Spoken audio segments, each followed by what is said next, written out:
Ayan po mga ka-crypto, sa video na ito ay pag-uusapan po natin ang pinakabagong analysis dito mula po sa isang kilalang crypto analyst at saka developer na si Bird. Ayan po, yung kanyang aktual na post dito sa X. Kung saan ay ibinahagi po niya dito ang kanyang pananaw sa pamamagitan po ng isang daily XRP USD chart.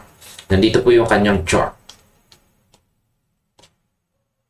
Ayan, ayon po sa kanyang pagtatasa sa XRP ay humaharap ngayon sa isang desididong pagsubok sa price level na $1.80 habang sinusuri po ng mga trader kung ang kamakailang pagre-recover nito ay maaring mauwi sa mas malaki at malawak na pag-angat ng presyo.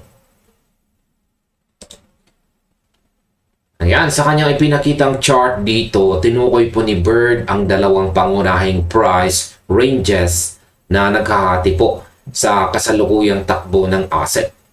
Ang unang hanay ay nagsimula mula sa humigit kumulang $1 hanggang $1.80.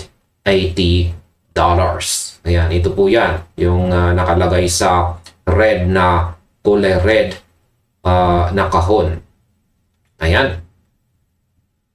Habang ang ikalawang mas malaking hanay naman ay umaabot mula $1.80 pataas hanggang sa mahigit $3.60. Yan naman po yung kulay green, yan na kahon. Noong panahong ibinahagi po niya ang kanyang chart dito, sa XRP ay kasalukuyang nagtitrade sa paligid po ng presyong $1.38 matapos pong mag-record ng malakas na paggalaw sa loob ng isang araw. At ayan mga ka-crypto, para po sa aking opinion, ang pagkahati po ng market sa mga ganitong klaseng range ay nagbibigay po ng mas malinaw na direksyon para sa mga investors. Sa halip na mag-alala lamang sa bawat minutong paggalaw ng presyo, ang pag-unawa sa mga pangunahing hangganan o boundaries ay tumutulong po sa atin na makita ang mas malaking larawan ng ekonomiya ng mga digital asset ng walang halong emosyon. At ngayon, ang ating pinakaunang tanong ay paano ba makakawala sa XRP sa kasalukuyang bearish range?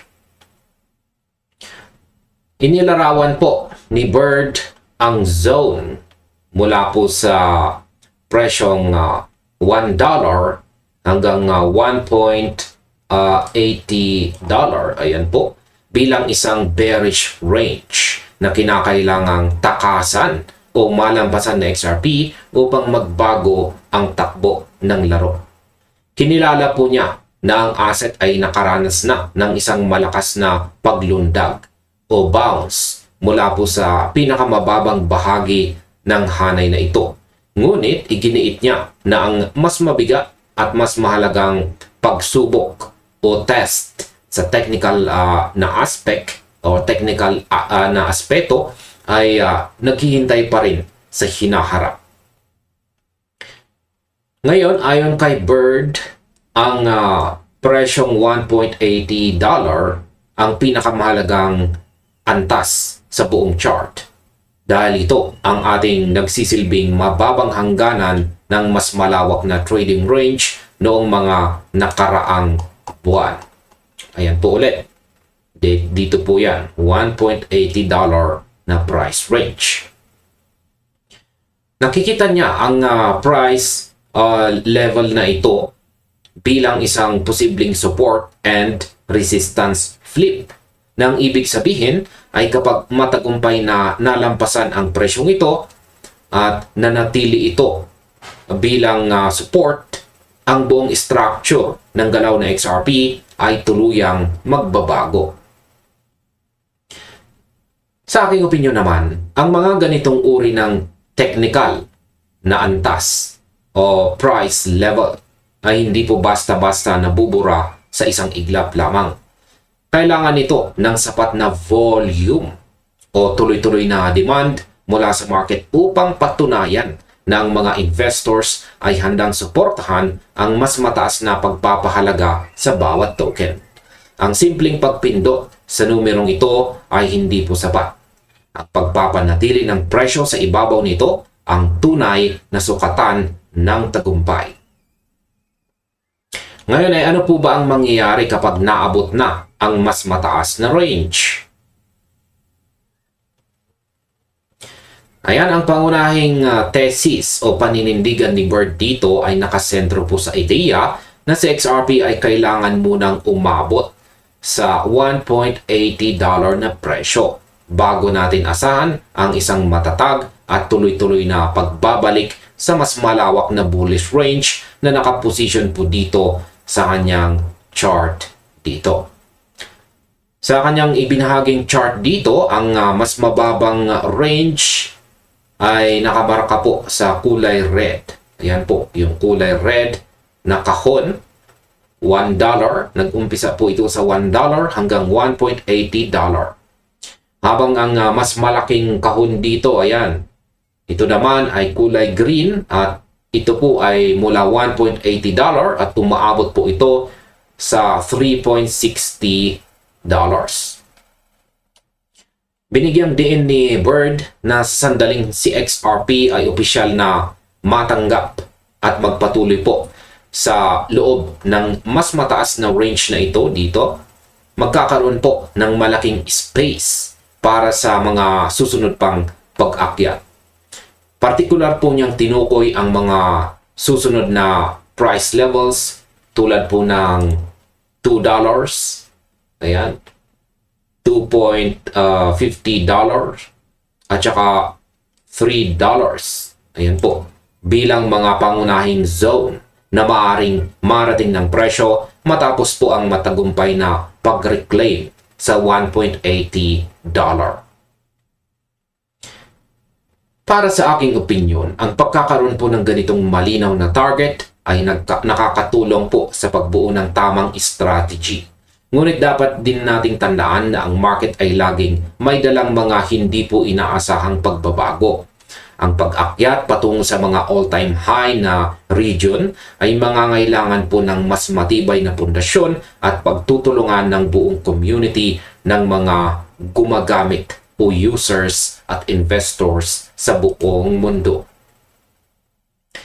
Ngayon ay gaano naman po katindi ang pagsubok na kinakaharap ni XRP ngayon? Ipinaliwanag po ni Bird dito na si XRP ay gumugol ng maraming buwan na nakikipag-trade sa ibaba ng $1.80. Yan ang $1.80 boundary. At ngayon lamang ito muling lumapit sa nasabing pader na ito. Upang magkatotoo ang kanyang technical na setup, walang ibang paraan kundi lampasan muna ang $1.80 at pagkatapos ay ipakita na ang price level na ito ay kayang tumayo bilang matibay na pundasyon o foundation. Nilinaw naman ng analysis na ang lahat ng ito ay hindi pa isang confirmed na galaw, kundi isang pagtatasa lamang sa kung ano po ang maaaring mangyari. In short, speculation.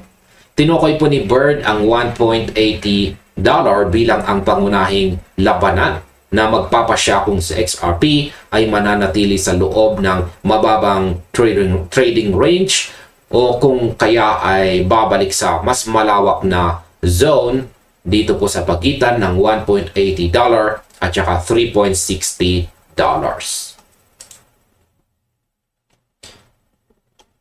At ayan mga ka-crypto, sa kabuuan, naniniwala po ako na ang pagbabantay sa mga ganitong uri ng critical na price levels ay nagbibigay po sa atin ng mas malalim na pag-unawa sa galaw ng mga digital asset. Ang bawat pagsubok sa market ay isa pong paalala na ang pasensya at masusing pag-aaral ng mga datos ang pinakamahusay na sandata ng sinumang nais magtagumpay sa industriyang ito ngayong taon na ito. At ayan mga ka-crypto, hanggang dito na lamang po tayo sa video na ito. Marami pong salamat sa inyong panunood. At kung nagustuhan po ninyo ang panunood sa video na ito, maaari na rin po ninyong isunod na panoorin ang recommended na video natin dito.